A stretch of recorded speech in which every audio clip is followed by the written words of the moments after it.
Welcome to Fear and Fiction, where the stories are strange and the fear is real.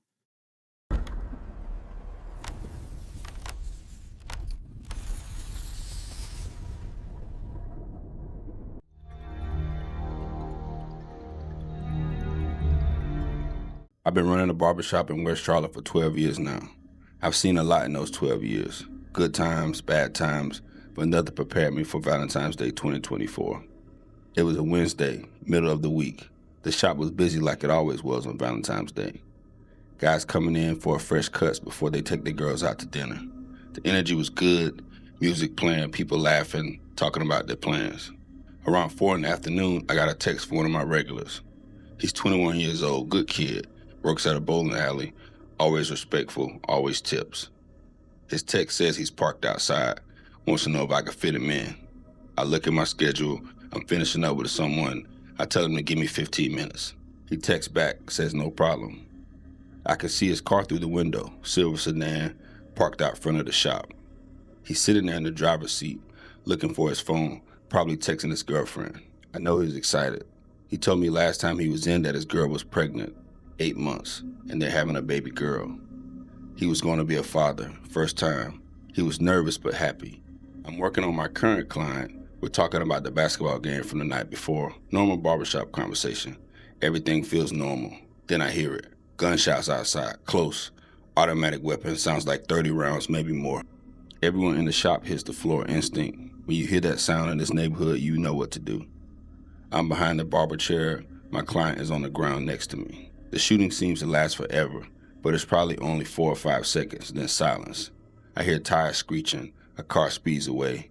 I wait a few seconds to make sure it's over. Then I get up, I look out the window.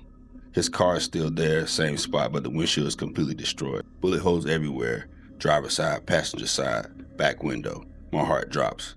I run outside. My hands are already shaking. I get to the car, open the driver's door. He's slumped over the steering wheel. There's blood everywhere. On the dashboard, the clothes, his seats.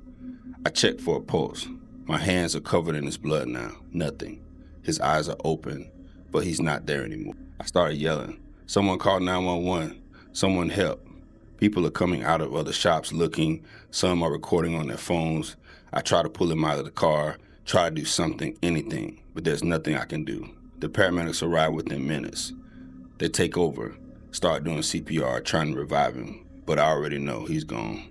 Unalived right there in my parking lot while waiting for a haircut. Police arrive. They start asking questions. Did I see the shooters?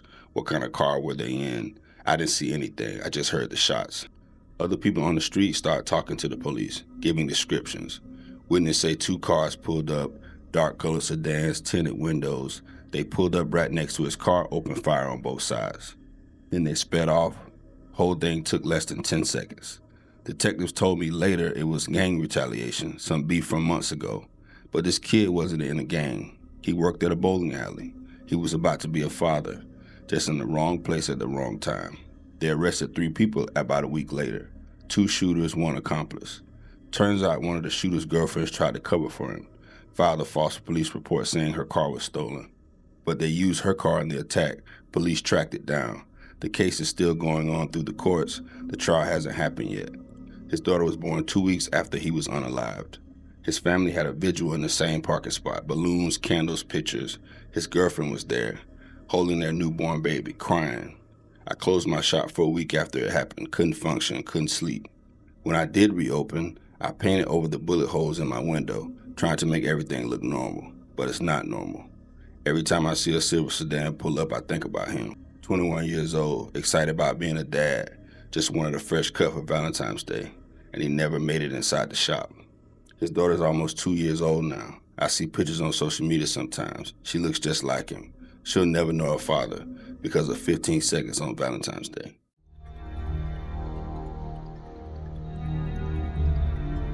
February 14, 2025, Friday night, Detroit, West Side. I'm at my friend's house, basement apartment, just the 4 of us hanging out.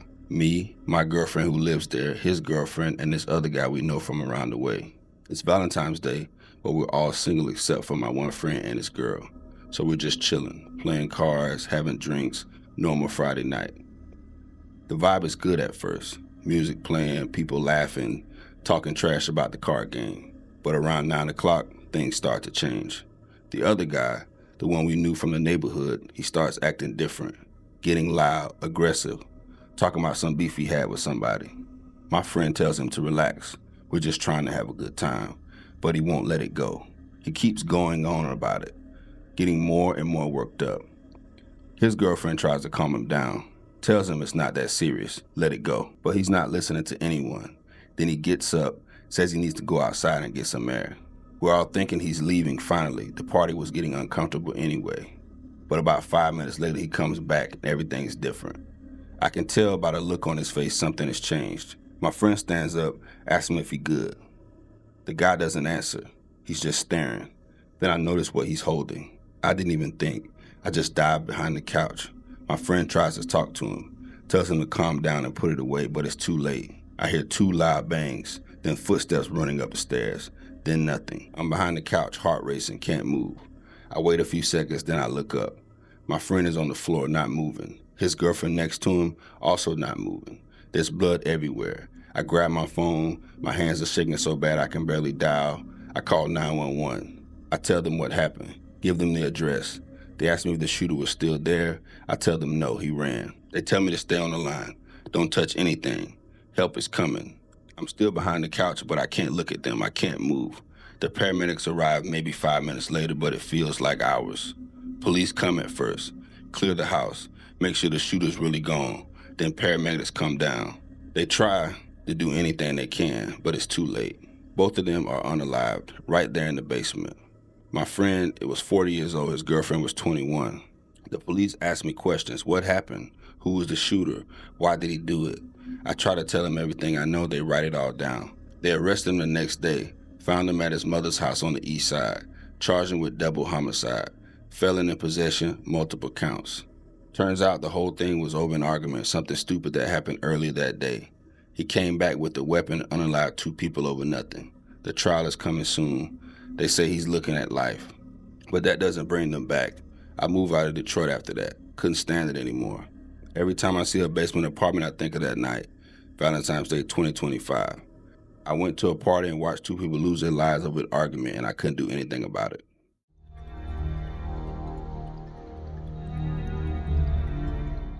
Valentine's Day morning, my girlfriend wakes up early, says she's not feeling well. We've been together for 6 months. Things are good, really good. We had plans for that night. Nice dinner. She bought a new dress, got her hair done the day before. She was excited. I was excited. But that morning, something was off. She said she had cramps, bad ones. Wanted to stay in bed for a bit. I asked if she wanted to go to the hospital. She said no, just needs to rest. I had to work that day, couldn't call out. We needed the money. I asked if she wanted me to stay home with her that day. She told me no, just go. She'd be fine. So I left, but I was worried. I text her every hour just checking in. She texted me back around noon, said she was feeling a little better. I felt relieved, thought maybe she just needed rest. Around 2 in the afternoon, I'm at work, my phone rings. It's her number, but when I answer, it's not her voice. It's a police officer. My heart stops. He tells me that they're at my apartment and that there's been an incident. I need to come home immediately. I tell my supervisor I have an emergency, I leave. I'm driving as fast as I can, running red lights, I didn't care. When I got to my apartment complex, there's police officers everywhere. Ambulance, fire trucks, yellow tape blocking my building. I try to run inside, officers stop me. I'm yelling, that's my girlfriend, that's my apartment, what happened? They pull me aside, away from the crowd. An officer sits me down, tells me to take a breath. Then he tells me she's gone. Unalived in our apartment while I was at work. I don't understand. What do you mean? She was fine, I just talked to her. He tells me that they're still investigating, but it looks like someone broke in. Or maybe they didn't break in, maybe she let them in. They won't tell me more than that. They need to investigate. I'm in shock. This doesn't make sense. Later that day, they tell me what happened. Her ex-boyfriend, the one she broke up with before we started dating, he'd been harassing her, calling, texting, showing up at her job. She never told me how bad it was, didn't want me to worry. She had filed a restraining order, but it hadn't been served yet. That morning, after I left from work, he showed up at our apartment. She called the police, but he was already inside. What happened next, I don't want to repeat, but she fought. The police said there were signs of a struggle. He was arrested that night trying to leave the state. They found him at a bus station, still had blood on his clothes, charged with homicide, breaking and entering, violating a restraining order. The trial happened 6 months later. He was convicted, life without parole, but that didn't bring her back. Valentine's Day was supposed to be our day. We had reservations at her favorite restaurant. I had a gift for her, a necklace. I still have it, never opened the box. Her family asked me if I wanted to speak at her funeral. I couldn't. I couldn't stand up there and talk about her in the past tense. I moved out of that apartment the next month, couldn't stay there. Every time I see the calendar turn to February, I get anxious. Valentine's Day used to be about love. Now it's just a day that I lost her, and I wasn't even there to protect her.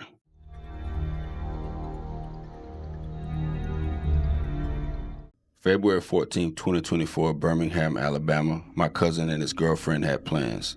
They were just 20 years old, been together for about a year, really happy. She was pregnant, 3 months. They were excited about becoming parents. They had a gender reveal party planned for April, Disney theme. She wanted to know if it was going to be a boy or a girl. That afternoon, Valentine's Day, they left their house around 5. They told her family that they were going to the movies. Normal day, Valentine's Day, nothing unusual. They were driving his car, a white sedan, 4-door. Her mom texted her around 6, asked her what movie she was seeing, no response. She texted again around 7, still nothing. By 8 o'clock, her family was worried. She always responded, always checked in. They called her cousin's phone straight to voicemail. They called her phone, same thing. About 9, her brother drove to the movie theater and checked the parking lot. The car wasn't there. He called the police, reported them missing. Police said they had to wait 24 hours, but they'd keep an eye out. The next day, February 15th, still no word. Families are panicking, posting on social media, asking if anyone's seen them. Her mom called the dealership where her cousin bought the car, asked if they could track it. They pinged the GPS. The car was on the west side in a neighborhood called Wylam. Her family called the police, gave the location. Police went to check it out. Around 4 in the afternoon, they found the car parked on the side street, windows up, doors locked. When they looked inside, they saw them, both of them, in the front seat, unalived. Multiple gunshot wounds. They'd been there since the night before Valentine's Day. The neighborhood where they were found had no connection to either of them. They didn't know anyone there. Police think that they were followed and ambushed, shot while sitting in the car, then left there. February 16 was one of the worst days in Birmingham history. 6 people were unalived in the city less than 2 hours. My cousin and his girlfriend were 2 of them. The family was devastated. Her mom, his mom, everyone. She was pregnant, and they were about to find out if it was a boy or a girl. The Disney theme party, the names they had picked out, all of it gone. For over a year, there were no arrests, no suspects, nothing. Families held vigils, pressed the police for updates, but nothing. Then in May 2025, they finally arrested someone.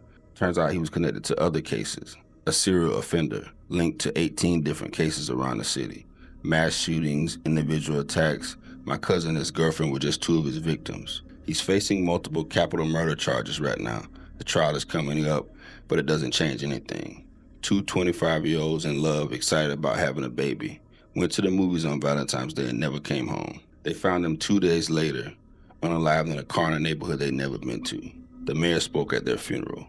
Said one of them was his cousin too, extended family. The whole city mourned, but it was Valentine's Day, the day of love, and they lost their lives.